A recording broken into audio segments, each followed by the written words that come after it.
Clive was different. Unlike my other clients, it was abundantly clear within the first few minutes of our session that he'd already passed the point of hope and had taken up permanent residence somewhere beyond it. Not despair, exactly. Something flatter. Like a field that had been overfarmed and politely given up, there was an emptiness behind his eyes, the sort that makes you lean in, waiting, dreading, knowing it must be something heavy. He fiddled with his hands, stared at nothing in particular, paused long enough that I briefly wondered if he'd fallen asleep, and then he spoke. "It's the stamps," he said. I nodded as if stamps were something people often came to therapy for. I waited for the rest of it, the metaphor, the punchline, the reveal that stamps stood in for something else. A dead parent, a lost marriage, a childhood home sold to developers. But no, it was stamps. Clive took me back to 2005, a year he described with the soft reverence usually reserved for childhood summers. Low-rise jeans, American Idol, Harry Potter, and the Goblet of Fire. A world that, according to Clive, had quietly disappeared while nobody was watching. First-class stamps were 32 pence, he said. He worked at his local Tesco then, earning £8 and 85 pence an hour. 1 hour's work bought him 28 stamps. He had done the maths recently, carefully, with the kind of precision normally applied to grief. 28, he repeated, almost fondly. Clive loved stamps, not in a sexual way, obviously. He wasn't one of those collectors with magnifying glasses and white gloves. He loved their design, their history, the quiet dignity of them. They were dependable, sensible, a modest joy that didn't ask very much of him. Sometimes, on the last Friday of the month, he'd treat himself to a whole book.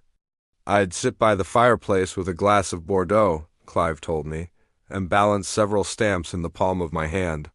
Just admiring them, he smiled faintly at the memory. I felt a sense of belonging. This was not a man who wanted yachts, or sports cars, or experiences marketed using the word curated. He wanted stamps, little rectangles of paper that promised you could send something somewhere and trust it would arrive. Now it's 2026. The cost of a first-class stamp is £1 and 70 pence. Clive still works at the same Tesco. He now earns £12 and 65 pence an hour. He said this part carefully, as if anticipating an argument from the universe. 1 hour's work, he said, buys me 7 stamps. 7. He stared at that number for a long time. Long enough that I wondered if it might change out of politeness. I can't make that work, he whispered.